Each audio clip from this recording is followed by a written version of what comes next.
कर्मेंद्रियाणि संयम में आस्ते मनसा स्मरण इंद्रियार्थान विमूढ़ात्मा मिथ्याचार्य से उच्चते।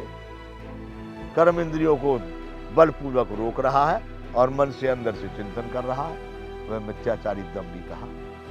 इसलिए भगवान यहां कह रहे हैं कि अर्जुन, जिन्होंने अंतःकरण शुद्ध है जिनका, वैसे लोगों की बात कर रहे हैं कि यत्न करने वाले योगी जन भी अपने हृदय में स्थित इस आत्मा को तत्व से जानते हैं।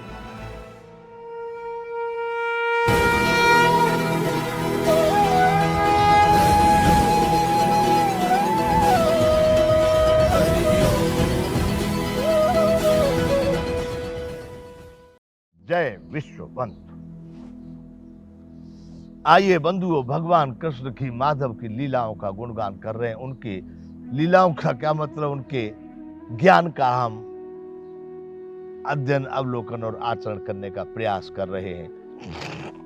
यह अध्याय है 15वां पुरुषोत्तम योग। कितनी बढ़िया बात भगवान यहाँ बता रहे हैं।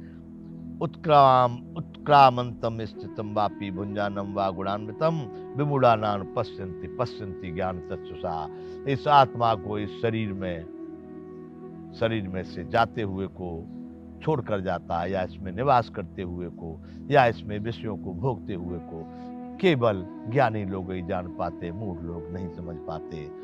आगे भगवान यहाँ कह रहे हैं, यतन्तो योग निश्चयनम पश्यन्त्यात्मन्यवस्थितम यतन्तो प्रकृतात्मानो नैनम पश्यन्त्यचेतसः।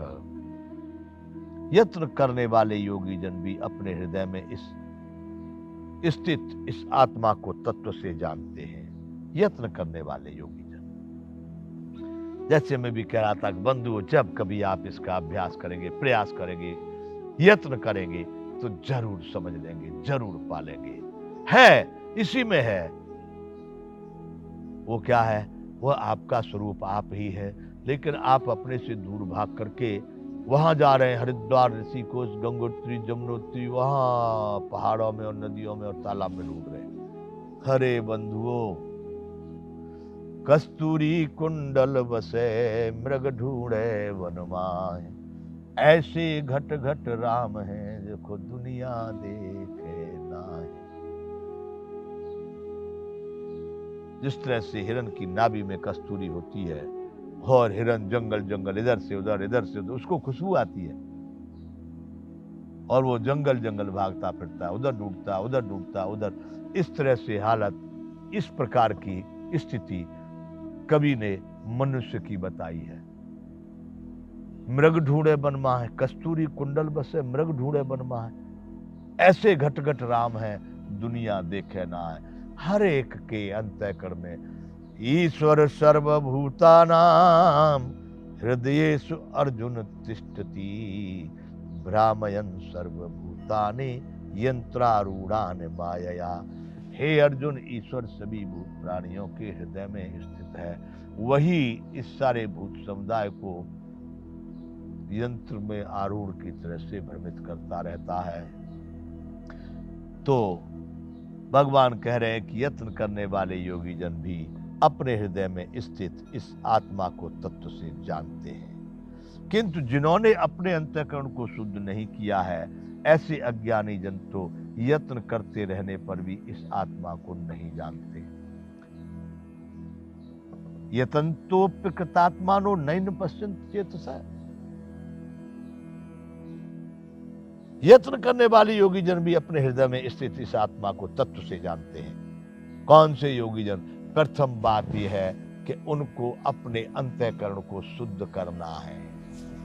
अंतःकरण को शुद्ध करने का मतलब बंधु हम पहले भी अपनी भाषा में बता चुके हैं कि हमारे अंतःकरण, अंदर में कार्य करने वाले मन, चित्त, बुद्धि, अहंकार, इनमें अनेक प्रकार के दोष होते हैं। किसी की बुराई, किसी के सुख को देख करके दुखी होना है, अनेक प्रकार की इच्छाएं, वासनाएं, कामनाएं, अनेक प्रकार के घुसे हुए।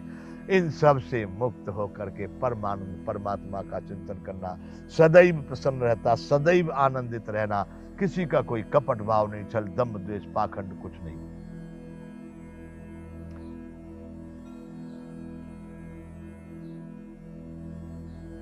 उसको कहते हैं अंतःकरण की शुद्धि। कर्मेंद्रियाणि संयम में आस्ते मनसा स्मरण इंद्रियार्थान विमूढ़ात्मा मिथ्याचार्य से उच्चते। कर्म इंद्रियों को बलपूर्वक रोक रहा है और मन से अंदर से चिंतन कर रहा है, वह मिथ्याचारी दम्भी कहा। इसलिए भगवान यहां कह रहे हैं कि अर्जुन, जिन्होंने अंतःकरण शुद्ध है जिनका, वैसे लोगों की बात कर रहे हैं कि यत्न करने वाले योगी जन भी अपने हृदय में स्थित इस आत्मा को तत्व से जानते हैं और संपूर्ण ब्रह्मांड में जहां तहां उनको वही रूप दिखाई देता है। किंतु जिन्होंने अपने अंतःकरण को शुद्ध नहीं किया, सदैव जिनके अंतःकरण अनेक प्रकार की इच्छा, आशा, वासना, कल्पना सब भरी हुई रहती है, और वो फिर यत्न करेंगे अब हम परमात्मा को पाएंगे, समाधि में बैठेंगे, अब ध्यान करेंगे, अब हम योग करेंगे, अब कुछ नहीं करेंगे, वो कुछ नहीं पा सकते। भगवान कह रहे हैं कि जिन्होंने अंतःकरण को शुद्ध नहीं किया, वैसे लोग तो यत्न करते रहने पर भी इस आत्मा को नहीं जानते। इसलिए बंधुओं, उस स्वरूप को जानने के लिए अंतःकरण का शुद्ध होना आवश्यक है। बाह्यकरण तो निमित्त मात्र है, जिस तरह का अंदर से आज्ञा मिलती है उसी प्रकार का ये बाहर में कार्य करते रहते हैं। हाथ, पांव, आंख, नाक, कान, त्वचा, ये सब उन अंतःकरणों के अधीन है। इसलिए अंतःकरण को शुद्ध करना, आप समझ रहे होंगे कि हर तरह से कौन यहाँ किसका है, कौन आपका कुछ बिगाड़ेगा, कौन आपका कुछ बनाएगा, कोई किसी का नहीं। तो जब कोई किसी का नहीं है, कुछ लेने वाला नहीं, कोई देने वाला नहीं, कोई बिगाड़ने वाला नहीं, कुछ बनाने वाला नहीं, तो फिर हम किसी के प्रति राग और द्वेष क्यों रखें? हम किसी के चिंतित, किसी से भयभीत या किसी से आकर्षित क्यों हो गए? इसलिए बंधुओं, इस स्थिति का नाम है, इससे निकल जाना ये अंतःकरण की शुद्धि है। तो भगवान कह रहे, यत्न करने वाले योगी जन तो अपने हृदय में स्थित इस आत्मा को जानते हैं, लेकिन जिन्होंने अंतःकरण शुद्ध नहीं किया है, वैसे लोग तो यत्न करने के पश्चात भी इसको नहीं जान पाते। यदादित्यगतम तेजो जगत भासयते अखिलम यच्चंद्रमसी यच्चाग्नौ तत्तेजो विद्धि मामकम। वहां भगवान कहे थे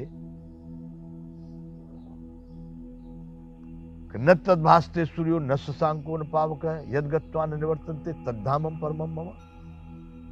जिसको न सूर्य प्रकाशित करता, न चंद्रमा प्रकाशित करता है, न अग्नि जिसको प्रकाशित करता है, स्वयं प्रकाशित हुआ मेरा धाम है। यहां भगवान कह रहे हैं, यदादित्य गतम तेजो जगत भासयते खलम यत् चंद्रमसी यच्चाग्नौ तत्तेजो विद्धि मामकम। हे अर्जुन, सूर्य में स्थित जो तेज है संपूर्ण जगत को प्रकाशित करता है, तथा जो तेज चंद्रमा में है और जो अग्नि में भी है, उसको तू मेरा ही तेज जान। भगवान ने कहा, वहां भी हम इस बात को बोले हैं कि चंद्रमा में या सूर्य में जो भी तेज है, जो प्रकाश है, वो भी भगवान का है। अब भगवान यहाँ पर स्वयं अपने मुखारबिंदु से अर्जुन को स्पष्ट कर रहे हैं कि अर्जुन, यदादित्य गतम तेजो जगत भास्यते अखिलम।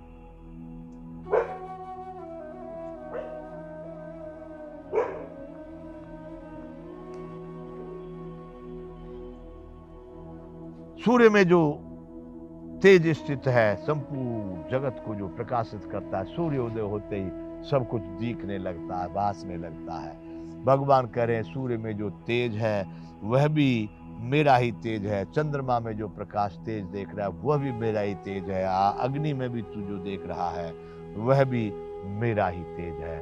इस संसार में मेरे अतिरिक्त कोई प्रकाश नहीं है, कोई तेज नहीं है, ये सब कुछ मेरे से ही प्रदान किया हुआ तेज है।